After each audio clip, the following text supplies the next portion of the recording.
Hello and welcome to another episode of Reality Rights. I am author Ellie Alexander and I'm here with... the tech guy. And we're outside again. Yeah, it's better being outside on, because we got a little get to... ASMR coffee version. Mm-hmm. It's good stuff. It's better enjoying the sun and being outside and everything, having people look at us weird because... Totally. Outside at the coffee shop on a Sunday afternoon, like you do. Totally. But it's fitting because this week on Reality Rights, we are going to do a deep dive into my OG series, which is all based in the outdoors. So we had to be outside for that. So maybe not quite as sunny of outdoors. No, that would be true. Yes. Bigger Pacific Northwest vibes for sure. Northwest it is beautiful. Yeah. But just not as many months out of the year as this place. No, it's a little sunnier here, but that's all good. So this is the podcast where we talk about all things writing, bookish. And this week we are going to really talk about my first series, which some of you know about, and some of you, darlings, this might be brand new information for. Yeah, that was a long time ago. It was a long time ago. We're going to take you back to the beginning because the series is re-releasing. It's going to be back in print. It's been out of print for quite a while now. And I've got some exciting bonus news to share at the end, so stay tuned for that. Yeah, I remember the release of the first book in this series was such a huge deal. Like at a big party at a coffee shop. Yes, exactly. In Vancouver, Washington.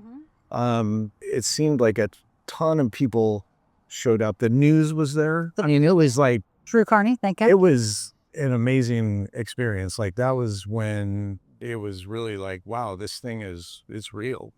Yeah, well, and that was kind of all of my doing because I didn't want to have just like a basic book event. Not that there's anything wrong with a basic book event. A book event is a book event.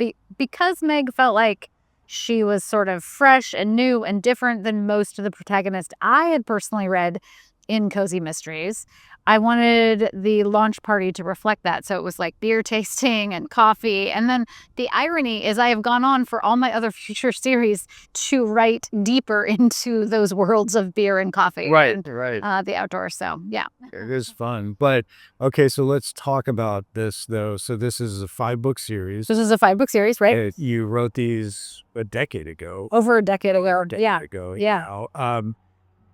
And one of the reasons that you're re-releasing them is the books are no longer in print. They are no longer in print, yes. They have not been available for quite a few years. The last royalty statement that I got before I was able to get my rights back for them was a whopping $18. I don't know if actually that was says probably about what we just spent getting these coffees to sit here and record this podcast. Exactly. Before taxes. That's right. Yeah. So they've kind of died a poor little slow death, and I'm super excited to have them back. So for starters, the little quick pitch that I always do is Meg is fresh out of college, so she is very young. Think 22, 23. Her whole arc is to make mistakes and grow in the process. She fashions herself an intrepid adventurer when in reality, she does not have an athletic bone in her body. She also wants to be an investigative journalist and work for like a serious newspaper. But when I wrote this book in 2012, newspapers were already shuttering their doors. Now they don't even exist, basically. And so in order to get any job, she claims that she's an adventure enthusiast and starts writing for this outdoor magazine, Northwest Extreme, and she gets sent to all these extreme locations throughout the Pacific Northwest. Yeah, it was, and there are some very recognizable people in these books. I don't know what you're talking about. I think a lot of these characters are based on people, like real life people. Oh, say more. I really resonate with Matt. He's a pretty cool dude. Oh, really? Yeah, I think so. Oh. I mean, I'm a little biased. Matt seems to dress like me, right? Talk like me, have similar interests as me. I think Matt and I would get along really well. I think you would, yeah. So that's interesting. But the re-released books are going to have different titles. Why is that? The re-release books are going to have different titles. They're going to have different covers. They've all had a refresh, is what I'm saying. It's interesting because there was just like big drama in the world of romance writing a couple weeks ago. Oh, yeah. Because there were multiple authors who had prompts from ChatGPT printed in their books. Like the physical prompt would be like, you're reading along, here's chapter 1, and then you see the prompt in the book, and then they go along. So for all the authors out there, do not oh my gosh. make that mistake. Don't use AI to write your book. Well, yeah. You can use AI as a tool when writing your book, but don't use it to actually write your book. I don't know why you would want to. I mean, like for me, the creative process is what brings me joy. Like writing this series was so much fun for me. But we could do, and we should at some point, we could do a whole episode on that. But it was such interesting timing because what that told me is neither of those authors even bothered to go back and like do a quick pass of their books themselves. Right. Meanwhile, while that story was hitting headlines, I had just finished rereading in some level or iteration all 5 of those books, of my books, 5 times. So in the last 3 months, I have touched these books 5 times with developmental edits, copy edits, line edits, page proofs, last pass. I don't think I can ever see these books again in my life. No, that was a lot of work. Yeah, it was the first time. Yeah, it was. Like you love writing so much, but that was the first time I've seen you like stressed. Yes, would be the best way to describe it. Just like because you're very good about setting deadlines for yourself and nailing those, usually beating them by a significant amount of time. But this, you're definitely feeling the heat on this one because it was just such a monumental undertaking. It was a grind. But by refreshed, let's explain that for the darlings out there, because I think a lot of people think maybe like these books are completely rewritten or something, and it's not that, right? No, it's not that. It's I learned so many things along the way, and this is like that note for any of you darlings who might be writers too. I dated a lot of stuff. Prices and social media and technology and things that that really don't change, like that aren't necessary in terms of the arc of the story or the plot or anything like that. So I just tried to take out any references, slang, things like that that really date it. Because it'd pull readers out of the story. It would pull readers. Some readers. I mean, story, yeah. I think it would pull the bulk of readers out of the story, short of like I could have re-released it as like, hey, this is circa 2014. But I think a lot of those references, like these were the first books that I had written short. I wrote a memoir before I wrote this series, but this was the first mystery series that I wrote. So I learned so much myself in the process. And I think one of the things that was grueling about going back and rereading them is I am always my own worst critic too. And so there were 1,000 other things that now, with what I know and how much I've learned and just how much writing muscle I have at this point in time in my career, I would really love to just have completely rewritten them. But A, that would have been way too much work. Right. And B, like, I think it's like, I try to take my own angst out of the equation. Like if it was an author who I had been following, like it would be fun for me to go back and read their first series and see them grow. So I'm trying to approach it like that. But yeah, some of it was a little bit painful. It was funny to see you go through some of the stages of like, you know, in your course in the Mystery Series Masterclass, you teach new writers about how to like, basically to how to eliminate things like self-doubt, like imposter syndrome, things like that. And it was funny to see you kind of go through those stages and then use your own tools to like combat that, right? Because you were like, you know, you were like, I can't believe I wrote this, and like, you know, I can't believe like, and so you were updating some of that too, and but it was really cool to see you kind of work through the steps as though you were like I know, reviewing a first-time writer's books. Yes, you were doing. I was doing it, definitely. And then I had fresh eyes on this too, with editorial help and support from my team at Storm. So that was really fun too, to have somebody else's lens on something that's old and making it slightly new again. But the bones of the story are all there. So it's like a fresh coat of paint is maybe my best description, or, you know, like if you have a nail polish and then you put like a little shiny coat on the top, like That Fresh coat of paint. fresh coat of paint in pink. But the other thing in going through the process is I also love Meg. I love these characters. Like you're saying, if you're not picking up on this, darlings, Matt is very much the tech guy. What? Spinner alert. Meg has touches of me, especially in my early 20s. Gam, her grandmother, is based entirely on a dear, dear friend of mine, Judy. Right. Jill, her best friend, is an amalgam of two of my best friends. So Dave, the Aussie in the book, is based on a professor. Yes, a real life character. Wait, we're gonna call Dave a professor? He was a professor. Oh, I mean, goodness. yeah.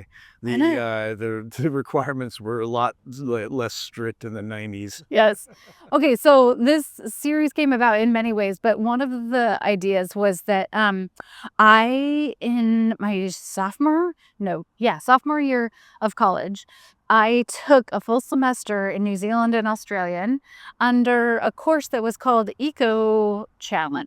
That's right, ecotourism. And basically we went like hiking, whitewater rafting, Beer drinking. Yeah, like one of the things was you could zip line into a pub off this little hill, and then you got a free beer. Like we whitewater rafted over a waterfall. The legal implications for any sort of like accidents, especially in Australia, were pretty low at the time. So like I can't believe that I did half of the things I did. And most of the group who I went with really were these like adrenaline junkies. Yeah. You were Meg in that. I was 1000% Meg. Like, I love to watch that. I'm obsessed with any kind of adventure outdoor show. Do I want to do it myself? No, not really. Am I good at it? Absolutely not. Not in any way, shape, or form. But that is actually interesting. Like thinking of you as like, a 20-year-old on this trip for an entire semester, which is ridiculous. So, but like that was something that I think there was a small but vocal subset of readers who didn't like Meg because Meg makes some terrible mistakes. Terrible choices. Also terrible choices. And to that I say, have you met many 20-year-olds? Like, I love the 20-year-olds in my life. But also, like, I feel like your 20s are sort of a time where you're figuring some stuff out, right? Totally. I mean, I think back to my 20-year-old self. It's amazing I'm alive. Exactly. Honestly. We'll just leave it at that. It's amazing. Yeah, and I do think that's the part of going back to Meg that really resonated with me this time, reading her. Like, and you can, over the 5 books, you can really like see her growth arc, and you can see her stepping into herself and finding her power. So like, I love that. And this cozy sort of broke all of the rules early on, especially, it sounds funny, but it was published in 2014. We sold it in 2012. And like, no one had been writing a book that, there was nothing set in the Pacific Northwest at all as far as cozies. And nobody was writing 20-year-olds. And certainly, like, she was drinking beer and she said, damn. And her grandmother is this Reiki healer. And like, again, all things in my real life. I know. But I remember that my agent was like, I think this is going to sell fast, because like Portland at the time was the place that was getting all the attention. The New York Times had written an article like... For good reason. For good reasons, yeah. The New York Times had written an article about how Portland was the place where young people were coming to retire, because people, like 20-year-olds would come and just like couch surf and hike and drink beer at night, that kind of thing. But then, and it sold super fast. He sold it in 3 weeks, like it was quick. But then I don't think the publisher really knew what to do with it. This is like, little disclosure, I cried when I saw the covers the first time. Yeah. They just like did not at all speak to what I thought Meg, her whole vibe and aesthetic was supposed to be. Yeah, because you got picked up by a publisher who would like, kind of their lifeblood was the traditional cozy. Totally. Like, yeah, the biggest cozy publisher. Like, great. They were fantastic to work with, but I don't think they got like this series at all. And I remember like asking, begging, crying, like, is there any way? And it was like, no. And I was a nobody at the time. Like, I didn't have any sort of sway. Not that most authors do anyway. That's That's one important thing for darlings to understand. Like, you don't always have a lot of say in cover art and things like that unless you're a giant like Stephen King, maybe. Well, actually, speaking of authors, the original series was written by somebody different. What? What are you talking about? If people were to go and look up the Pacific Northwest mysteries, they wouldn't see Ellie Alexander. They would not. They would see Kate. That is a mystery. So this is the well, the series name is different too, right? Right. So Yeah. These were originally the Pacific Northwest Mysteries. They are coming back as the Meg Reed Investigates, which I actually love. I think that's perfect. yeah, and this is like Ellie's version. Ellie's version. Absolutely. Meg Reed Investigates by Ellie Alexander versus the Pacific Northwest Mysteries by Kate. So Exactly. Yeah. New titles, new covers, little refresh. but there's more, There is more. Yes. and this is exciting. This is very exciting. But before we get to that, Oh, okay. I'm not trying to like drag you But wait, out there's here. more. But wait, there's more. I do think we should talk a little bit about like the first time I met Meg fictionally. Well, okay, yeah. Most people probably haven't heard that. Most people may not have heard this story. Some of you have. Although we could have shared this. I forget what we've shared and what we haven't. So, darlings, if you've heard this already, sorry. Just fast forward and move on. We were hiking in the Columbia River Gorge at Angel's Rest. And at the trailhead, there were these giant burly mountain men and then this young hiker all in pink. They were like guys in their 20s wearing flannel and hiking. They were like quintessential Oregon They were hikers. hipsters. Yes. With REI gear, in reality. In your head, I'm sure they were like, lumberjacks. They were lumberjacks These on a guys hike. never picked up an axe in their entire life. Sure. But, No, yeah. definitely not. And a young woman in pink. Yes. All in pink. And so we got up to the top of Angel's Rest and I was like, wow. Including pink boots. Including pink boots. Was incredible. I was obsessed with her. I had been wanting to find a character. Like I'd been doing much more serious work in the world. I had been working for the Alzheimer's Association and I had written a book on Alzheimer's and childhood education. early childhood education. And I kept thinking like, I cannot write a cozy mystery. I love them. I read them to escape myself, but I can't do something that's light and fun. And what in the world would I write about? It's all been written before. And then she appeared and I was like, well, there's my character. Yeah. Done. Yeah. Bring it on. I know. It was funny. And then that's all you talked about all the way home. Right?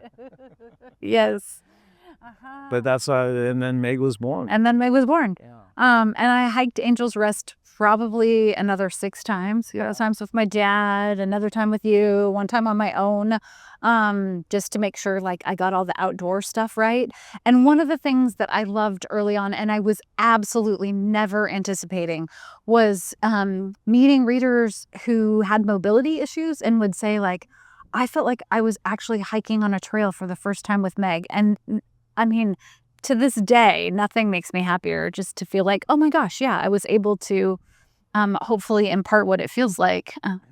And, maybe she gets a little too close to the edge sometimes. I don't know. Well, speaking of getting too close to the edge, I come home from work one day. So if you're in the midst of writing what was Scene of the Climb, the first book in the series, which is now going to be A Murder on the Mountain. A Murder on the Mountain. And you're like, yeah, it was so interesting today. I called up the Hood River County Sheriff's Office and just said, what happens if someone pushes someone off the side of Angel's Rest?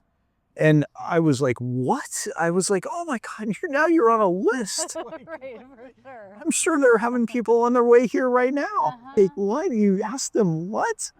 Because you were like, how long does it take, emergency crews to respond? And how that sounded suspicious AF. Yeah, that's right. family. Yeah. Why? So they were super helpful. They were so great. Which is even more terrifying. Like, they were like, oh yeah, it takes us about 18 minutes to and I'm like, they give you a timeline. So now you know. So then the next time you asked me to go hiking, I was like, no chance. Yeah, definitely not. That's it. Well, and then I feel like, once the first book was published, now A Murder on the Mountain, our whole, the next 3 or 4 years was just Meg research. Like everywhere we would go, we'd be like, okay, where's she going to go next? Yeah, well, and we hike a lot. Yeah. We do a lot of outdoor stuff, and so living in the Pacific Northwest at the time it was just perfect because literally everywhere we went, we were like, oh, what if Meg did this here, or what if Meg did that here? So we were in Hood River one time, and we saw there was a sail windsurfing competition. For those of you who don't know, just Google Hood River, Oregon, and you'll see the first thing that will come up is something about windsurfing, because it is just the quintessential spot for windsurfing probably in the world. Yeah. It's just, and the stuff that men and women on those kiteboards and everything do is just incredible. Yeah, fine. But so we did that, and then the caves. Like, I mean, everything, everywhere we went, up Mount Hood, up there, for Timberline and everything. It was just, it was incredible. And so everywhere we went, it was like, this is something Meg do. Right. And what was great about it is it would always be, well, this is how Meg would do something related to windsurfing. I did attempt to windsurf myself terribly. It went really well. Yeah. We had professional windsurfers who came to the book launch party for that, and they were so great. And they were talking about all the things that like Meg did wrong basically in the book, which was great. Yeah, that's always good to hear from the experts and go, no, she would have done it for sure. But right. And then the Silcox Hut is the setting for book 2, which is set like up at the top of Mount Hood, and you have to take this snowcat to get up to it. And we were there one Christmas, and I was like, oh, well, this is perfect because you can get snowed in there. There's no electricity, and you are like 8,000 feet at the top of a mountain. Yeah. Actually, that book, that reminds me, that's another good one, because the title of that was Slayed on the Slope. Slayed on the Slope. We got so much feedback. That is not grammatically correct. It's slain, blah, blah, blah, and it was like, no. This is, again, these are all puns. So it was just like, this, slayed meaning... You slayed it. Ski terminology, ski surfing terminology, and so it was just a way to add a pun into the title of the Cozy Mysteries. Like, don't take it so seriously. Oh, but people did. I heard about that for sure. Oh my goodness, one woman walked down to her local library to look it up in the big scenario. Oh my gosh, I forgot about that. And she sent me a screenshot and was like, now what I need you to know is that slayed is not a word, it is slain. I'm like, no, that was intentional. Right. Go to the mountain. Right. That was... The borders aren't like, hey, you really slain it out there. Book 4, she goes on a mud run. Oh, yeah. And this is a great story because you signed up for a mud run. Yes. An obstacle. It was an obstacle, inflatable. Inflatables, yes. Inflatables. Yes. And so did Sky Guy. Sky Guy was little at the time. And I was going to do it too. And in true Meg fashion, I was just out for a walk with my friend near Fort Vancouver, where that book is set, and I tripped and fell on a crack in the sidewalk and broke my arm and ended up in a pink cast. Yeah. So I couldn't finish the mud run, but I was like, that's just so perfectly. It wasn't supposed to be a mud run, but in true Pacific Northwest fashion, in the middle of summer, it had rained the night before, and so this run was there were 24 massive inflatable obstacles that it was like a 5K run, and you're doing this run, and then you come across this obstacle.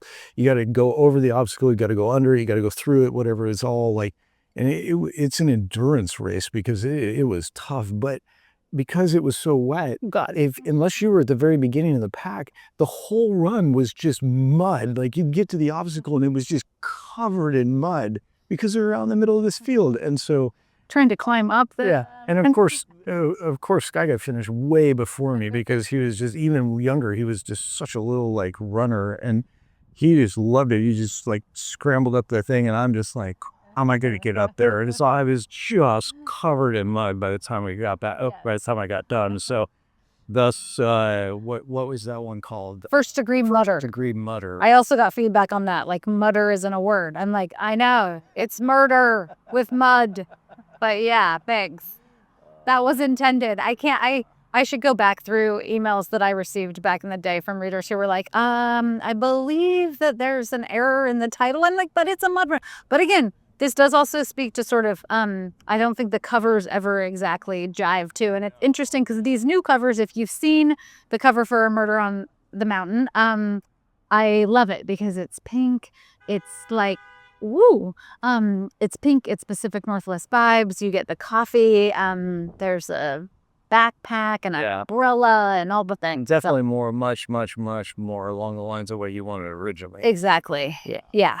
So I do think that's part of it. And I think, you know, she was just a little ahead of her time for a subset of readers, which I don't think is true anymore. It's cool to see like how far the genre has come in the last 15 years. I love that piece. Yeah. As a reader, as a writer, I'm getting to see some of my writing students who've gone on to write things that are completely impossible to think that they might have been published 15 years ago. Right. Totally. Yeah. No, it's the genre has definitely come a long ways. Yeah. It's like modernized. Exactly.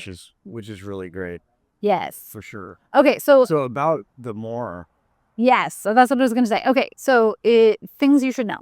If you have already read the Pacific Northwest Mysteries originally published by Kay Tyers Seeley, these 5 that are releasing in the next, well, they're going to release like every 2 to 3 weeks from Summer. this summer through September. Right. All 5 books will be back. They'll be back in ebook and print. But if you've read the series, Let's repeat that again. Okay. Yeah. Okay. When these books go live for pre-order, they will be available as ebooks only. But that is only because of the way publishing works. The paperback is coming.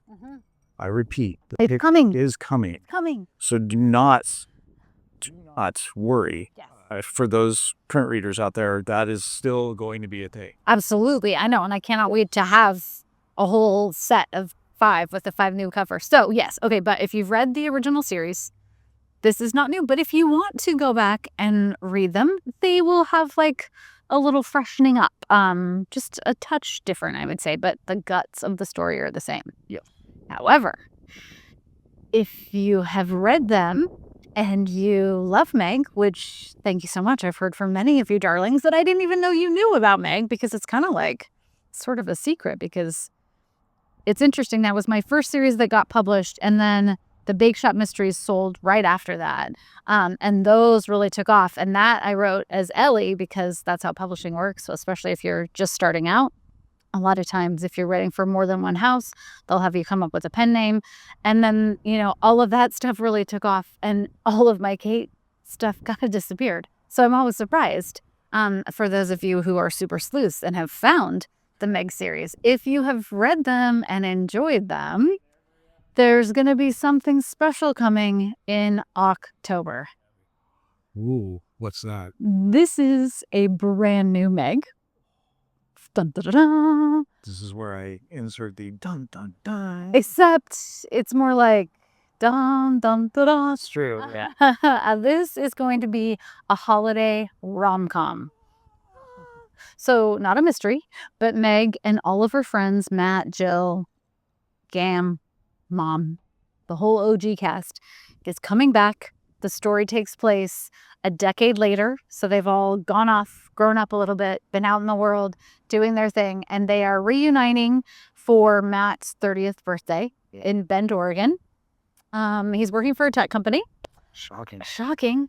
And it is going to have all of the cozy Christmas vibes. And it's 3 intertwining romances. Light, sweet romance, not spicy. No one dies. No one dies. Not a body. No bodies. Meg's coming back for love. I'm just going to say that. And the title is A Cozy Kind of Christmas. And I should have cover art to share with you soon, and that will be out in October. Oh, nice. That'll be in that. So all 5 of the books will release before that. So if no one has read Meg yet, they can be introduced to all the characters. Yes. Before the rom-com comes out. Exactly. And I would highly recommend, if you haven't read Meg, it would be great to read them all. You don't have to. Like, you could read the holiday rom-com as a standalone, but there's a big subplot that runs through the series of Meg's dad's death, Pops. And so like having that backstory, I think is good personally as a writer. But yes, it also works as a standalone. But holiday, cozy Christmas vibes. And so when these 5 books start releasing, when does the first one come out? The first one, A Murder on the Mountain, comes out July 21st. Okay, so in less than 2 weeks. Yeah. Right, from the airing of this episode. Wow. Okay. Yeah. And then every 2 weeks after that. Every 2 to 3 weeks. Yeah. 2 to 3 weeks, okay. Yep. So they will all be out by September Nice. with a holiday special coming in October. Awesome. Yeah. All good stuff. Yeah, that's a lot. So six books, Mm-hmm. hopefully, that a lot of people probably didn't even know about. Plus some other bonus stuff that maybe we'll have to share next time. All right. Okay, well, on that note, till next time. Till next time.